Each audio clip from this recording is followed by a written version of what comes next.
সম্মানীয় দর্শক মণ্ডলী, সমস্ত শিক্ষক সাথী, টেট ইস্যু নিয়ে হাজারো প্রশ্ন মনে ঘুরপাক খাচ্ছে।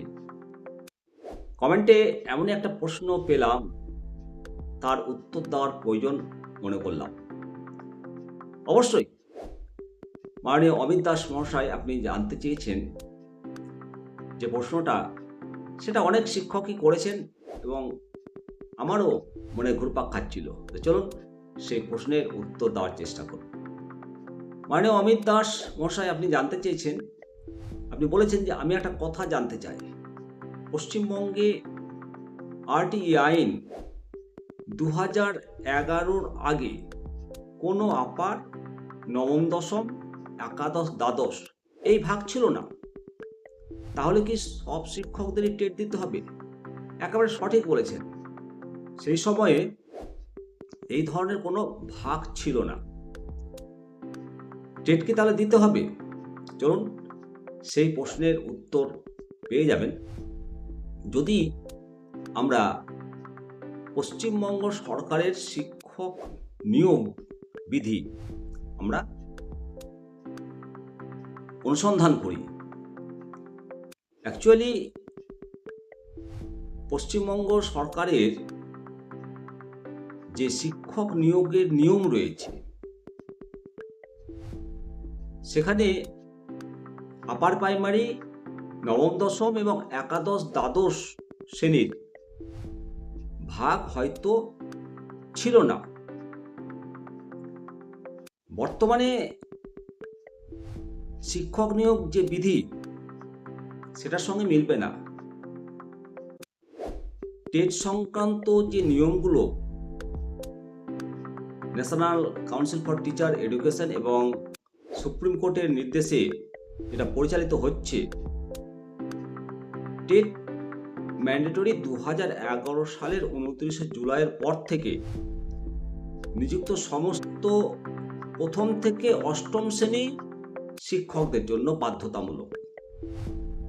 সেক্ষেত্রে পুরাতন শিক্ষকদের ক্ষেত্রে সুপ্রিম কোর্ট যে রায় দিয়েছে, যাদের 5 বছরের বেশি সময় রয়েছে অবসরের, তাদেরকে টেটটা পাস করতে হবে।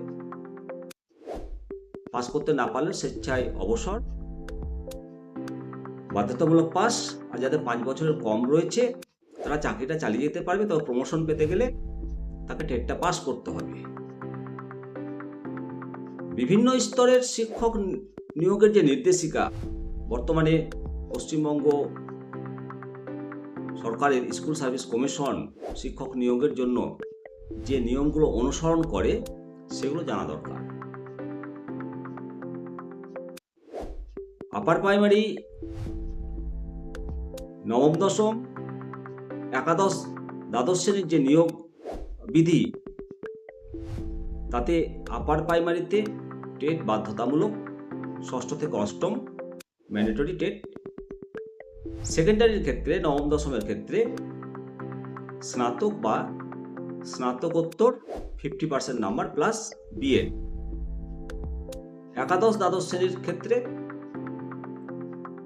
স্নাতকোত্তর 50% নাম্বার প্লাস বিএড। আর প্রমোশন যদি আপনি পেতে চান, 2011 সাল আগে নিযুক্ত শিক্ষকগণ বাধ্যতামূলক টেট পাস করা হয়েছে প্রথম থেকে অষ্টম শ্রেণীর জন্য। তো আশা করি বুঝতে পেরেছেন যে নবম দশম, একাদশ, দ্বাদশ শ্রেণীকে কিন্তু টেট পাসের বাধ্যতামূলক রায় কিন্তু সুপ্রিম কোর্ট দেয়নি। প্রথম শ্রেণী থেকে অষ্টম শ্রেণী পর্যন্ত বাধ্যতামূলক করেছে।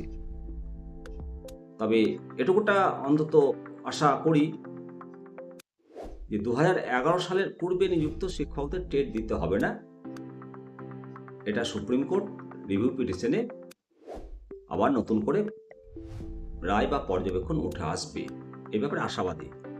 আশা রাখুন, অযথা চিন্তাগ্রস্ত হবেন না। ভালো থাকবেন। কমেন্ট সেকশনে কিছু জানার থাকলে অবশ্যই কমেন্ট করবেন, শেয়ার করুন। জয় হিন্দ, জয় ভারত।